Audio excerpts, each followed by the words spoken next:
ईश्वर हमारे खुदा यीशु मसीह का फजल हमेशा हम सबों के साथ होता रहे।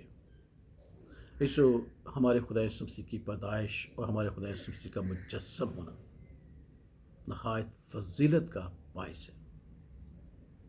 और जब हम खुदा यीशु मसीह की पैदाइश की फजीलतों को देखते हैं कि किस तरीके से खुदा का पाक कलाम हमारे खुदा यीशु मसीह की पैदाइश के वाक़यात और बातों के ज़रिए खुदावंद के कलाम की सच्चाई और खुदावंद की खूबियों को बयान करते हैं, तो हम कामिल तौर पर यकीन रखते हैं और ईमान रखते हैं कि ये इसलिए है कि हमारा खुदा यीशु मसीह खुदा कादिर और अब्दियत का बाप, सलामती का शहज़ादा है, अच्छी मशीर है और खुदा ताला का बेटा है। जो ऐसी फजीलत सिर्फ हमारे खुदा यीशु मसीह के पास है। खुदा का पाक कलाम हमें सिखाता है मुक़द्दस लूका की मार्फत लिखी इंजील में कि खुदा यीशु मसीह की पैदाइश से पेशतर खुदा के पाक कलाम में 3 ऐसी शख्सियतों के नाम दर्ज हैं जो खुदावंद की खूबियों को बयान करते हैं कि हमारा खुदा कादिर मुतलक खुदा किस तरीके से अपनी शफ़क़त और अपनी मोहब्बत अपने लोगों पर ज़ाहिर करते हैं। और वो 3 शख्सियात ज़करिया, अलिशबा और यूहन्ना है। वैसे जब हम इन शख्सियात के नामों पर गौर करते हैं तो ये तीनों शख्सियात खुदावंद की खूबियों को बयान करते हैं कि हमारा खुदावंद कादिर मुतलक खुदा है जो मोहब्बत और शफ़क़त से भरा है। मिसाल के तौर पर हम जब ज़करिया का जिक्र पढ़ते हैं तो ज़करिया के जो रूहानी पहलू हैं वो ये हैं कि खुदावंद अपने कामों को तारीख में दोहराता है। हम सब जानते हैं कि ज़करिया और अलिशबा बुज़ुर्ग थे और खुदावंद ने उन्हें बेटे की खुशखबरी दी, और ये इस बात की याद दहानी है कि खुदावंद ने इससे पेशतर सदियों पहले यही खुशखबरी इब्राहिम और सारा को दी जब वो नहायत बूढ़े थे। इब्राहिम तकरीबन 100 साल का था और सारा तकरीबन 90 साल की थी, और खुदावंद उन्हें इसहाक की खुशखबरी दी।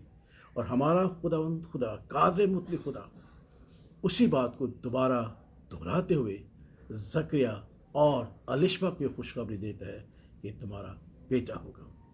इससे मुराद यह है कि हम इस बात को पर यकीन रखें कि खुदावंद के पाक कलाम में जो बातें वक़ूफ़ पज़ीर हो चुकी हैं, खुदावंद खुदा ही है जो कादिर खुदा है, जो उन बातों को दोहराने की कुदरत रखता है। मिसाल के तौर पर पहले गुलशन के पानी को 2 हिस्सों में तकसीम कर दिया और फिर खुदा ने दरिया यरदन के पानी को 2 हिस्सों में तकसीम कर दिया। इसलिए हमारा खुदावंद कादिर खुदा है और उन बातों को दोहराने की कुदरत रखता है जो उसने तारीख में की। जब हम अलिशबा के नाम पर गौर करते हैं तो अलिशबा के जो रूहानी पहलू हैं वो ये है कि खुदावंद अपने वादों में सच है। अलिशबा से मुराद है खुदावंद मेरी कसम है, खुदावंद मेरा अहद है। लेकिन रूहानी तौर पर कि खुदावंद वादों का खुदा है। जिस तरह उसने इब्राहिम और सारा से वादा किया था कि तुम्हारा बेटा होगा, इसी तरीके से उसने ज़करिया और अलिशबा से वादा किया कि तुम्हारा बेटा होगा। और अलिशबा से मुराद है कि खुदावंद वादों का खुदा है और सच्चे वादे करते हैं। इसलिए अगर खुदा इब्राहिम और ज़करिया से जो उसने वादे किए उसने पूरे किए, तो हमारा यकीन है कि यीशु मसीह के वसीला से जो उसने हमसे वादे किए हैं वो भी पूरे होंगे, जिससे हमारी ज़िंदगी में इत्मीनान और तसल्ली पैदा होता है। इसे याद रखिएगा कि हमारा खुदावंद वादों का खुदा है, इसलिए उसने अलिशबा के नाम का जिक्र हमारे सामने रखा। तीसरा नाम यूहन्ना का है जो खुदावंद ने ज़करिया और अलिशबा को बख्शा। इससे मुराद है कि खुदावंद नहायत मेहरबान है, रहम करने वाला है और फजल करने वाला है। इसलिए हम जानते हैं कि हमारे खुदा यीशु मसीह की पैदाइश हमारे लिए एक फजल है, खुदावंद की मेहरबानी है। इसलिए यूहन्ना के नाम से मुराद यह है कि खुदा हमेशा अपने लोगों पर मेहरबान रहता है, और ये उसकी मेहरबानी थी, ये उसकी शफ़क़त थी कि उसने अपने इकलौते बेटे को इस दुनिया में भेजा।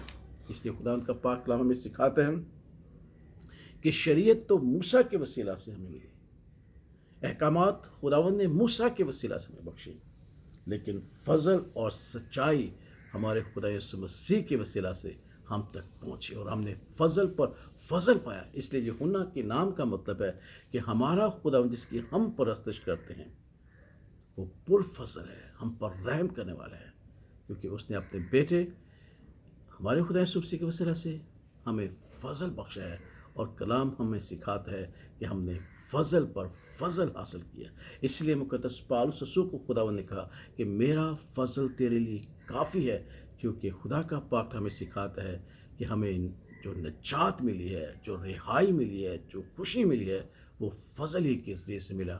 اور یہ نام یوحنا خداوند نے ہم پر ظاہر کیا کہ اب وہ خدا ہم پر فضل کرتا ہے، جس کا فضل ہمارے لیے کافی ہے۔ سو ہم دیکھتے ہیں کہ ہمارے خدا یسوع مسیح کی پیدائش کی فضیلت یہ ہے کہ اس کے پیدا ہونے یعنی مجسم ہونے سے پہلے خداوند نے زکریا کا نام ظاہر کر کے اپنی قدرت کو بیان کیا۔